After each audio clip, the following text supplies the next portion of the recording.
Boxing King Media, powered by the Riyadh season and BYD. Frazer, Clarke, you've made it. Saudi Arabia. The rematch is effing on. It's on, mate. It's on, and yeah, we're not here as a spectator now. We're here to do what I love doing. We're here to fight. We're here to win.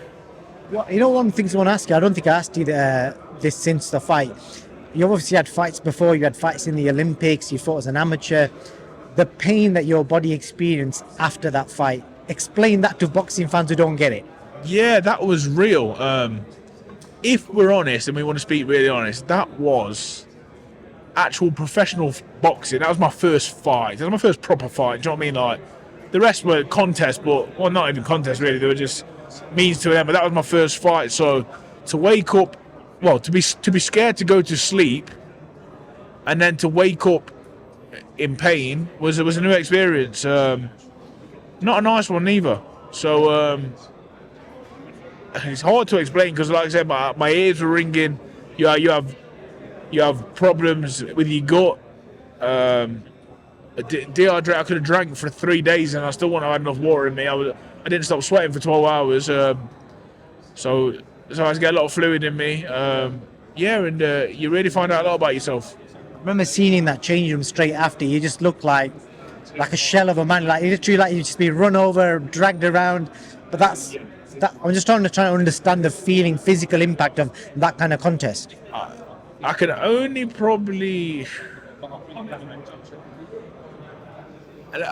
I've been before this camp. I was doing a few CrossFit sessions, yeah, and like just the like intense ones. And if you really go really hard at it and give your everything, like you leave everything on in that like session, at the end of it you can't walk. You know what? You are despondent, like. Or I imagine it's like the same for, if you've never ever done a run and you're forced to do a run as fast as you can, like fast, I don't know, 5k, but you're not used to running and it's just so different to you. It's really hard to put into words of like the feeling of you've worked so hard to do something and you've not quite done it. It's just sick. It's just a hard feeling. It's really hard to put into words. The reason I wanted to describe it is because I remember a lot of people are saying you guys should not fight each other imminently. If you're going to do it, you should do it way down the line because them kind of fights aren't good for your health and your career. So putting all that into context, why is it happening now? Is it because obviously it's financially just worth it to do it, or is there another reason? I mean, the finances is one thing, but it was in March. We're in October now. Do you know what I mean? Like, if you can't recover in that amount of time, then you probably shouldn't be boxing at all. Do you know what I mean? You probably shouldn't go into the ring with anyone if you can't recover in that amount of time. I feel healthy and fit. I'm medically well, passed and everything. So I don't see there's no reason why we shouldn't fight each other. We're competitors at the end of the day. We know what we're getting in for. Like I say, yeah, I'm fit. I'm good to go. So I have no question about should I be in it or should I not be in it. Absolutely, that was so long ago that if you wasn't prepared, like I said, if you wasn't prepared by now, you never would be. Fair play. And just regards to going away from your fight, I want to ask you about, you've seen the backlash, people jumping on Ben Davison, opinions about the corner work, all that kind of stuff. There's obviously more to it than what the camera sees. What do you make of it all? What do you think he should do, just you as a friend and somebody who's training alongside him?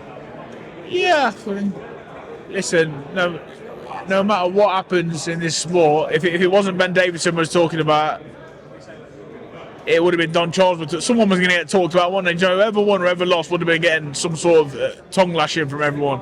Everyone's got an opinion. Everyone wants to, what this person should do, that person should do. If that shot that AJ landed wobbled the bar, if it fell over and not go up, then the word from Ben Davison in the corner, he would have been genius.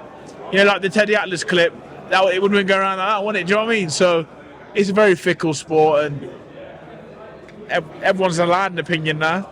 I don't take too much from it.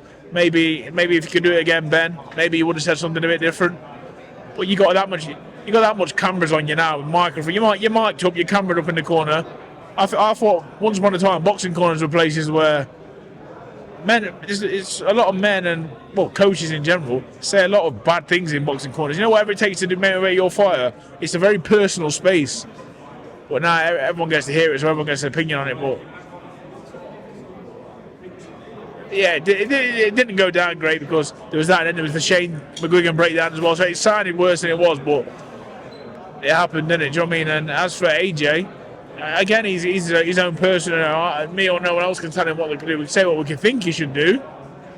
And if I was him, as long as I still had the desire to go and want to train and right that wrong, then I'd carry on doing it. If I didn't, go and enjoy your life, mate. Just one short question for you, because I'm getting the nod. Have you got any fears? I've spoke to Bivol, he's scared of snakes. Is Frazer Clarke scared of anything? Rats. Any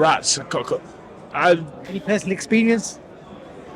Yeah, a few. Like, sometimes I run down the canal, or when I run at night time, sometimes I go through, or even in the early mornings is the worst. Actually, early mornings, you know, if it's like bin day and people put the bins out, if you don't pack your bins properly, you run through a town centre. Oh, they're everywhere, man. Not good. I think Frazer Clarke's scared of rats. Who would ever thought it?